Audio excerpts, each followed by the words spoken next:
Assalamualaikum warahmatullahi wabarakatuh. Jumpa lagi kawan-kawan Muhammadiyah Untold Story. Nah, untuk hari ini kita ketemu lagi nih dengan Cak David Effendi. Setelah kemarin kita berbicara tentang literasi, nah kita berbicara tentang tema yang tidak kalah berat dan tidak kalah bermasalahnya. Kalau literasi itu melawan kebodohan, yang dimana alhamdulillah Allah mentakdirkan kita bertemu dengan Dauzan Faruk sebagai sosok pejuang. Namun bersama dengan itu Allah mentakdirkan kita memiliki sumber daya alam yang luar biasa baik, memiliki kekayaan alam yang berlimpah, namun juga memiliki ujian di mana kekayaan alam itu dapat dirangsang oleh keserakahan manusia membawa pada kerusakan lingkungan. Nah, di sini kita akan banyak berbicara Cak David tentang sejak kapan toh dan bagaimana Muhammadiyah itu mulai menggiatkan perannya di isu-isu lingkungan. Mungkin bisa diawali dari akhir-akhir ini isu lingkungan itu dipandang Muhammadiyah itu seperti apa, dan pandangan Muhammadiyah hari ini tuh punya akar sejarahnya yang seberapa panjang. Wah, tema yang sangat berat ini Mas Isan ya, di siang-siang seperti ini. Mudah-mudahan lebih santai tapi mengena ya. Jadi kalau saya melihat persoalan-persoalan yang dihadapi oleh Indonesia, termasuk juga negara-negara lain yang memang ditakdirkan, dianugerahi sumber daya alam, sekaligus juga diuji oleh eksistensi sumber daya alam itu. Jadi sumber daya alam itu bisa menjadi berkah, bisa menjadi petaka dalam waktu yang sangat berdekatan. Dan disitulah teologi Muhammadiyah harus bisa membaca itu secara tepat ya. Kapan sumber daya yang dianugerahkan itu betul-betul menjadi berkah, dan bagaimana cara agar tidak menjadi petaka. Disinilah sebetulnya Muhammadiyah punya kewajiban moral untuk terus menyuarakan secara etis, menyuarakan secara objektif. Bahkan kalau dikasih kesempatan mengelola tambang, Muhammadiyah harus betul-betul punya kapasitas yang baik Mas Ihsan. Karena penambang-penambang, investor-investor besar lainnya sudah banyak mewariskan persoalan. Jadi kalau Muhammadiyah diberi kesempatan untuk berkiprah di bidang pengelolaan sumber daya alam, memang tantangan terbesar adalah memastikan kita bisa menghindari dari tragedi-tragedi yang mungkin disebut oleh ilmuwan ya, Michael Auty bilang kutukan sumber daya alam, the paradox of plenty. Jadi kita punya kekayaan yang luar biasa tapi mengalami paradok, masyarakatnya semakin miskin, semakin menderita, tetapi alamnya juga sudah dieksploitasi. Jadi kalau kita melihat Muhammadiyah yang terus-menerus memberikan kontribusi pada bangsa ini, sebetulnya pilihan untuk menjadi teladan di dalam mengelola sumber daya alam adalah pilihan yang sangat rasional, sangat futuristik juga lah, kalau itu memang punya kontribusi yang punya novelty ya di dalam riset gitu ya. Muhammadiyah punya novelty nih mengelola tambang, mengelola sumber daya alam secara good mining atau green mining atau apapun yang mengandung ciri-ciri kemaslahatan. Jadi saya kira apa yang terjadi hari ini ya memang kalau dalam kita bicara sejarah Maisan yang memang adalah dampak dari kebijakan-kebijakan sebelumnya. Bahkan kalau kita bicara soal bagaimana Muhammadiyah atau tokoh Muhammadiyah merespon kerusakan lingkungan, ketidakadilan sumber daya alam, sebetulnya yang paling monumental adalah Pak Amin Rais. Dimulai tahun berapa itu? Tahun 9, ya mungkin yang monumental 93 di Tanwir di Surabaya. Bicara soal Freeport, bicara soal Busang ya. Perusahaan-perusahaan asing yang begitu banyak mendapatkan limpahan rahmat gitu ya dan berkah dari kekayaan sumber daya alam di Indonesia, tetapi Indonesia sendiri mendapat persoalan, mendapat kemiskinan, mendapat akses pendidikan yang masih buruk, buta aksara masih tinggi di tahun-tahun itu, Pak Amin punya kesadaran, ya Pak Amin bilang itu ada nurani yang apa ya bahasanya saya lupa termnya itu, kayak menggoncang nurani gitu ya. Kenapa ada perusahaan dari Amerika bisa mendapatkan uang, bisa mendapatkan penghasilan yang besar, sementara orang Indonesia sendiri hanya mendapatkan porsi yang sangat kecil. Jadi pintu masuk ke isu lingkungan sebetulnya Diawali bisa dari situ dimulai ya? dari ketidakadilan ekonomi. Nanti di dalam konteks Muhammadiyah yang macam-macam juga bisa lewat pintu kebencanaan, bisa lewat pintu pendidikan, bisa lewat pintu advokasi, ya. Ada banyak pintu sih, ada pintu korupsi. Jadi kesadaran elit maupun kader Muhammadiyah itu tergantung di ekosistem mana dia berasal. Misalnya Pak Busro mungkin di isu korupsinya itulah yang menjadi pintu masuk. Ada kerusakan lingkungan, ada korupsi. Di dalam konteks MDMC atau LRB, Ya, bencana. mungkin pintu masuknya kok bencana ini seperti ini, bencana ini disebabkan oleh apa, mungkin mitigasinya seperti apa. Kira-kira begitu Mas Isan. Nah, kalau tadi ya tahun penting kembali di tahun 93 ya. Kemarin kita cerita tentang 93 itu menjadi awal perjuangannya Dauzan Muharraq. Ternyata juga awal perjuangan Muhammadiyah di lingkungan. Menarik ya. Nah, ada hal yang unik berarti di tahun itu ya. Ya. Nah, tadi juga sempat diceritakan kalau medan perjuangan lingkungan itu sangat luas ya, tidak hanya tentang ekologi, namun juga bisa hukum, politik, perjuangan anti korupsi dan sebagainya. Ya. Nah, kalau gitu sebenarnya sejak kapan sih perjuangan Muhammadiyah tentang lingkungan, tentang ekologi ini dilembagakan secara resmi lah kayak gitu dalam gerakannya itu, dan prosesnya gimana itu sampai kita lihat sekarang? Ya. Sebelum ke pelembagaan sebetulnya ada proses yang mungkin saya sebut sebagai proses diskursif ya.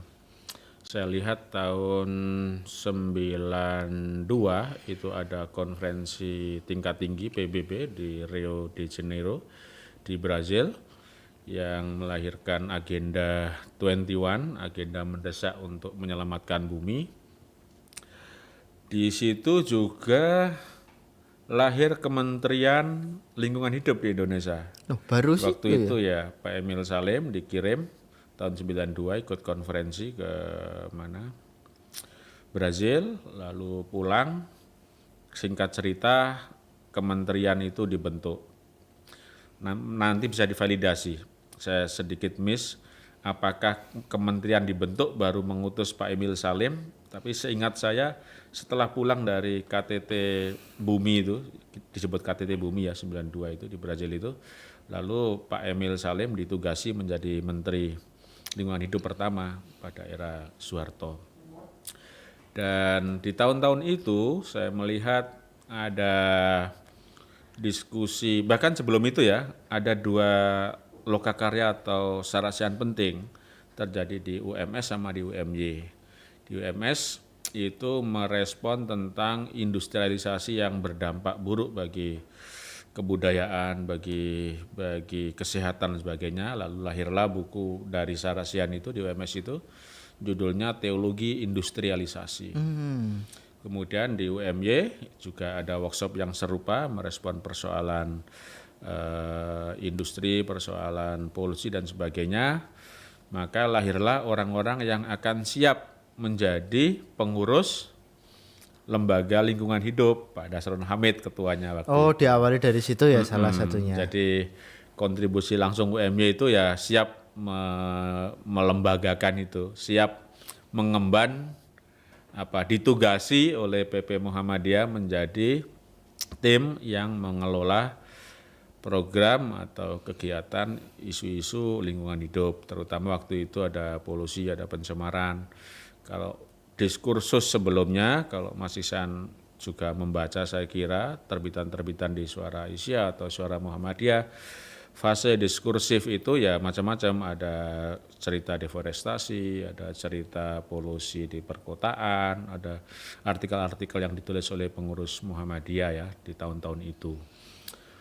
Singkat cerita tahun 95 muktamar di Aceh itu ada kegiatan pramuktamar Tanwir kalau nggak salah, di satu materinya saya baca itu ada isu tentang keadilan sumber daya alam.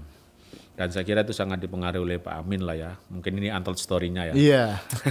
Jadi waktu itu saya kira pikiran Pak Amin sangat masuk lah ke agenda-agenda Ke isu itu. Isu keadilan sumber daya alam, isu Busang, Freeport ya. Lalu tahun 95 ke tahun 2000 itu memang belum ada pelembagaan gerakan lingkungan di Muhammadiyah. Cukup lama ya spasinya itu. 5 tahun itu mungkin masih konsolidasi, masih saya sebut fase diskursif masihan, diskursus atau wacana ya. Berbarengan dengan reformasi juga ya mungkin ya itu. Baru tahun 2000 di sana digodok salah satu keputusan muktamar itu kan PHIWM ya, Panduan Hidup Islam, Pedoman Hidup Islam Warga Muhammadiyah. Ada satu chapter yang menjadi kewajiban atau panduan hidup warga Muhammadiyah di bidang lingkungan hidup. Ada 6 pasal, ada 6 ayat lah ya, yang sering saya populerkan sebagai etika hijau Muhammadiyah. Mulai dari mensyukuri anugerah, menjaga, kemudian tidak membiarkan ada kemungkaran di bidang lingkungan hidup atau sumber daya alam, mengadvokasi, itu sangat lengkap sesuai dengan kapasitas warga Muhammadiyah. Yang bisa mensyukuri, yang bisa berbuat baik, yang bisa advokasi. Itu sesuai pembidangan masing-masing lah ya. Di Muhammadiyah. Kemudian perjalanan dari Muktamar 2000 ke 2005 itulah lahir, sebelum Lembaga Lingkungan Hidup namanya itu Lembaga Studi Lingkungan Hidup ya, yang itu ketuanya Pak Dasron, lalu dilanjutkan menjadi Lembaga Lingkungan Hidup PP Muhammadiyah tahun 2000, kalau tidak salah 2003. Lalu nanti setelah Muktamar 2005 di Malang ya, dikukuhkan Lembaga Lingkungan Hidup. Kemudian 2010 menjadi Majelis Lingkungan Hidup. Jadi sampai sekarang ya. Jadi proses pelembagaan itu menjadi penting, bahwa Muhammadiyah punya concern di isu lingkungan, baik melalui pendidikan, pemberdayaan, melalui advokasi ya. Itu ada 3 pilar gerakan lingkungan di Muhammadiyah itu yang dikawal oleh Majelis Lingkungan Hidup itu, sosialisasi, edukasi, advokasi, 3 pilar gerakan lingkungan itu. Lalu nanti dari muktamar ke muktamar 2015 sudah ada respon ke krisis iklim, lalu 2022 juga ada respon ke krisis iklim sampai ke pembentukan pelembagaan Muhammadiyah Climate Center di UAD. Namun demikian Mas Ihsan, kalau kita mengapresiasi circle-circle gerakan di Muhammadiyah ada banyak ya, tersebar di Ortum juga punya berbasis komunitas juga banyak. Berbasis komunitas ada, berbasis kampus ada, berbasis mahasiswa ada. Sebetulnya ekosistem yang punya concern di isu lingkungan di Muhammadiyah sebetulnya relatif cukup beragam ya. Tinggal bagaimana gerakan lingkungan ini menjadi sebuah gerakan. Gerakan itu kan berarti ada ada target, ada mobilisasi sumber dayanya, ada mungkin konsolidasi, kemudian aksi nyatanya apa dan sebagainya. Mungkin itu dulu untuk pelembagaan. Nah, jadi kan pelembagaan itu ternyata prosesnya juga panjang ya dibanding munculnya isu, kemudian secara bertahap Muhammadiyah sebenarnya sudah punya landasan ideologis dan operasional yang enak setelah dilembagakan. Apalagi ada PHIWM itu. Ada Fikih Air dan kemudian Fikih Kebencanaan juga bagian dari itu. Betul. Nah itu tradisinya orang Muhammadiyah, teman-teman, hobi kalau suruh mikir kayak gitu, membuat konsep, membuat risalah yang berangkat dari isu dan kemudian menjadi sebuah konsepsi pemikiran itu luar biasa. Nah, gini Cak David, kan isu lingkungan itu di Indonesia sependek pembacaan saya itu belum sampai 50 tahun ya, dibandingkan dengan negara-negara lain seperti di Jepang dan di Amerika Selatan khususnya. Khususnya dari negara-negara yang punya dalam tanda kutip ya kutukan sumber daya alam itu. Nah, dibandingkan dengan organisasi yang lain atau gerakan keagamaan yang lain, sebenarnya Muhammadiyah ini sudah termasuk mengawali belum kan sebagai sebuah gerakan keagamaan yang memiliki concern terhadap isu lingkungan. Ya, kalau Muhammadiyah dibilang terlambat mungkin nanti memancing diskusi ya. Tapi sebetulnya kalau dibandingkan Katolik, dibandingkan Kristen, dibandingkan Hindu dan Buddha yang punya tradisi ekologi dari nilai-nilai budaya lokalnya ya, Hindu dan Buddha ya. Ya di Muhammadiyah atau di Islam sebetulnya, Islam katakanlah MUI lah ya, sebagai representasi ormas. Saya kira hitungannya sih memang agak sedikit terlambat atau banyak terlambat. dan wajar itu Kak. Ya masuk akal. Konsen Muhammadiyah misalnya kalau orang bicara Muhammadiyah itu core bisnisnya kan pendidikan, kesehatan, sama pelayanan sosial ya.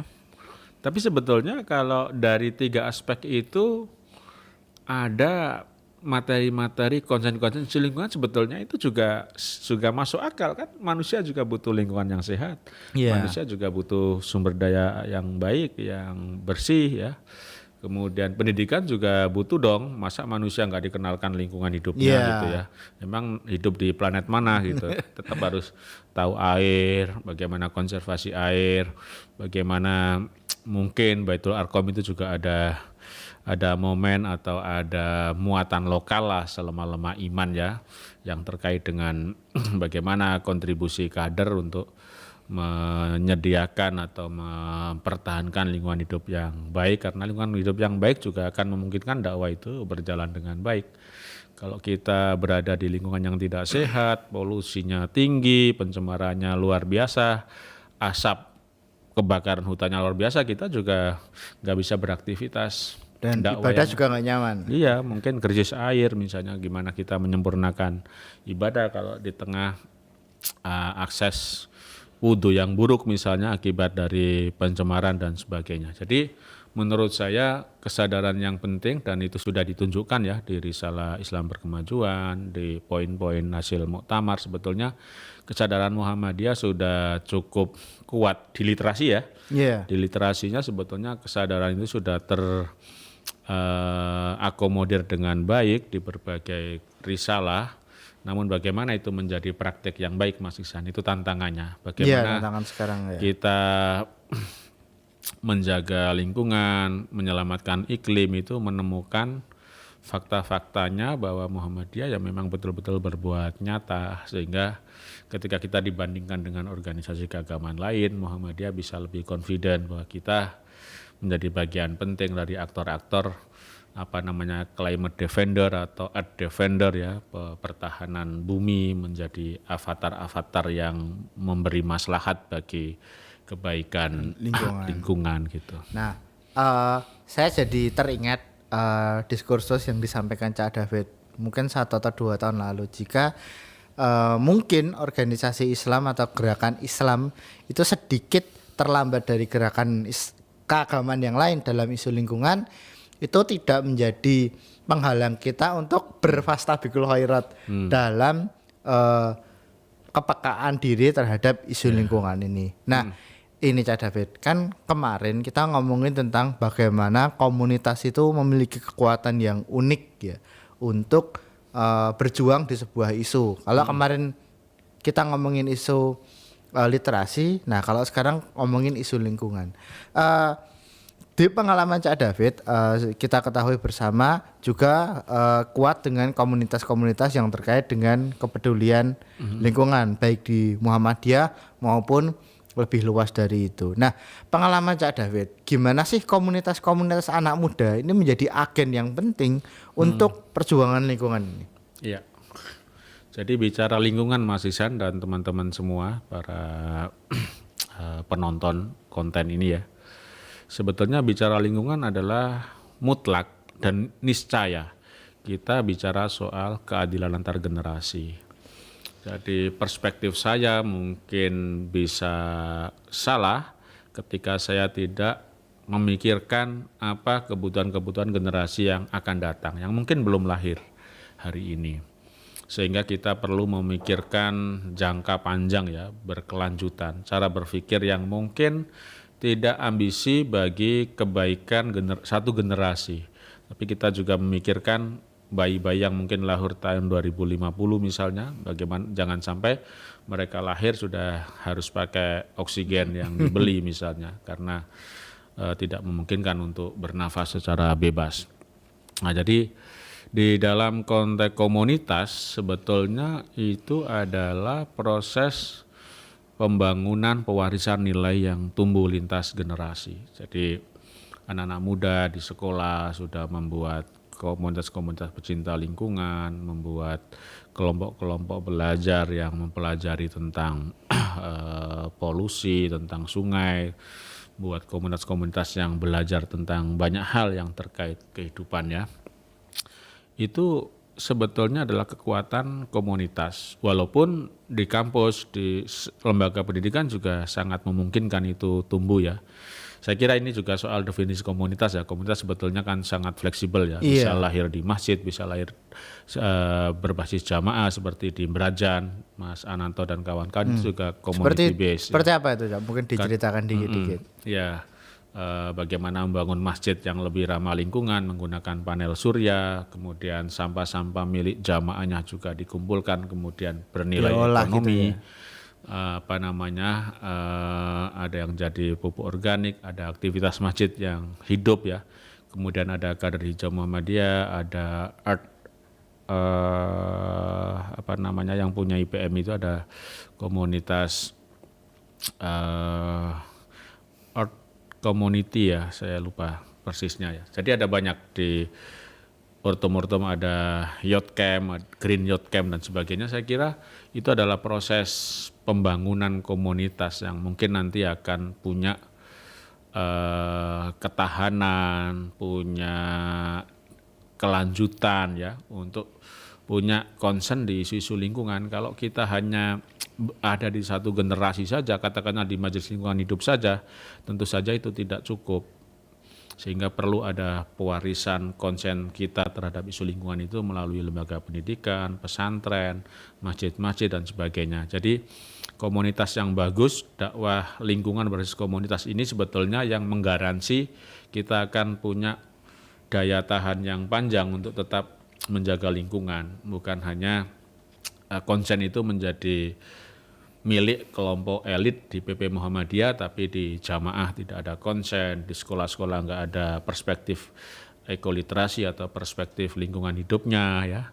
Jadi ini yang perlu kita bangun komunitas itu sebagai ruang hidup dan ruang bagaimana cara kita menyiapkan kehidupan yang baik di masa depan. Jadi itulah yang saya sebut sebagai keadilan antar generasi yang berbasis komunitas. Komunitas itu pasti syarat komunitas menurut saya itu harus lintas generasi.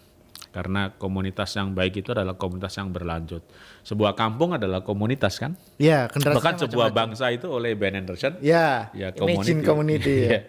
Ya, komunitas yang dibayangkan kita akan hidup lama gitu ya. Bagaimana caranya mewariskan nilainya, menceritakan, menuliskan, secara biologi mungkin juga akan melahirkan generasi berikutnya dan sebagainya.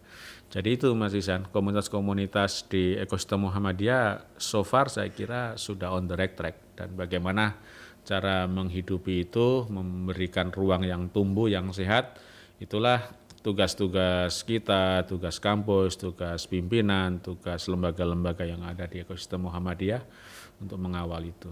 Nah, menarik ya ini ya. Mungkin ini agak out of topic tapi menceritakan pengalaman Cak. Kan perumahan saya itu di gunung ya, di sekitarnya masih hutan. Dan benar apa yang dikatakan Cak David, jika isu lingkungan itu tidak terbatas satu generasi saja, tapi harus lintas generasi. Saya diceritakan beberapa sesepuh yang pendahulu perumahan dari tahun 90-an, mereka itu sempat melakukan penolakan terhadap pembangunan perumahan di sekitarnya dengan alasan untuk menjaga ekosistem hutan yang ada di sekitar perumahan itu. Mungkin dulu banyak dicibir ya beberapa bapak yang itu, tapi dampaknya justru rasanya di generasi saya sekarang. sebagai orang yang baru masuk situ selama beberapa tahun, anak-anak mereka panasnya itu beda. Kalau lagi cuaca panas kita agak sedikit lebih sejuk karena ada komitmen untuk memelihara lingkungan. Nah, berarti kurang lebih seperti itu ya, Caya. Ya, Jadi nggak bisa dirasakan instan sekedar buang sampah pada tempatnya kayak gitu. Betul. Tapi ternyata baru besok dirasakan. Nah, ini Cak, satu isu atau keresahan yang ada di generasi sekarang dan mungkin kalau narasumbernya bukan Cak Dawet, saya nggak katanya ini agak populer. Sekarang kan menjamur tuh Cak, sepeda listrik. Nah, di jalan-jalan ada. Belum lama saya bermasalah dengan itu karena anak-anak di daerah desa di dekat saya itu kan kecelakaan. Suka nabrak-nabrak. Ada motor lewat ya. Ya. Dan ada juga salah satu SMK kita itu sudah membuat bengkel ya untuk menjaga durabilitas kendaraan itu. Sebenarnya paradok kendaraan listrik itu seperti apa tuh, Cak? Untuk menutup isu, untuk menutup pembicaraan kita bolehlah pakai isu yang agak berani dikit. Ya, jadi industri mobil listrik ini adalah industri kemewahan ya. Mobil atau motor listrik ini adalah industri mewah. Mewah itu aja untuk memenuhi kebutuhan keren kelas menengah. Tetapi sebetulnya paradoknya menurut saya, singkat cerita, kalau kita mau memperkuat kendaraan listrik harusnya itu kendaraan umum, public transportasi, bukan untuk individu. Pribadi ya. Kalau untuk pribadi, satu rumah punya mobil yang pakai BBM 2, yang pakai listrik 2 juga. Artinya kepadatan nggak terurai, persoalan polusi masih jalan karena biasanya orang yang hijrah ke mobil listrik tetap mempertahankan mobil yang berbasis bahan bakar fosilnya juga masih ada. Begitu juga motor, punya motor listrik masih punya motor yang lain juga. Artinya ini tidak hijrah dari kegelapan menuju titik terang, tapi membiarkan kegelapan sambil berimajinasi kita lebih bersih gitu ya. Jadi kayak pemikirannya agak split gimana gitu ya. Tapi kalau negara ini mau baik ya memang negara harus berinvestasi untuk sektor transportasi publik, kereta listrik, bis-bis listrik, sehingga meminimalisir kendaraan di jalan yang pertama, terus akses bagi masyarakat tanpa diskriminasi ya. Motor pribadi, mobil listrik itu kan diskriminatif, hanya orang yang punya uang yang bisa menikmati nikel. Tapi orang miskin nggak bisa pakai itu. Tapi kalau bis kota, semua bisa kereta, semua bisa pakai. Dan itu yang bisa menyelesaikan persoalan lain di perkotaan ya, terutama kemacetan, persoalan-persoalan polusi udara dan sebagainya. Jadi itu yang kadang-kadang negara ini bertransisi energi yang tidak berkeadilan. Ada niat transisi energi tapi tidak adil. Tidak adil itu tadi karena yang diproduksi itu mobil pribadi, motor pribadi kan. Mewah sehingga itu untuk menuruti nafsu orang untuk enak, tapi di saat yang sama membiarkan yang lain tidak mendapatkan manfaat. Padahal resources nikel, batu bara itu kan kalau di dalam konstitusi kita kan milik dikuasai negara dan dipergunakan sebesar-besar untuk kemakmuran masyarakat bersama. Jadi common ownership-nya itu ada, nikel dan sebagainya. Kenapa muncul penolakan-penolakan di penambangan nikel ya, karena tidak ada regulasi yang mengatur bahwa ini akan untuk dimanfaatkan bersama-sama. Yang terjadi adalah bagaimana mobil listrik bisa diproduksi di Cina, di mana-mana di luar negeri, tetapi orang yang kampung, yang pusat digalinya nikel itu melarat.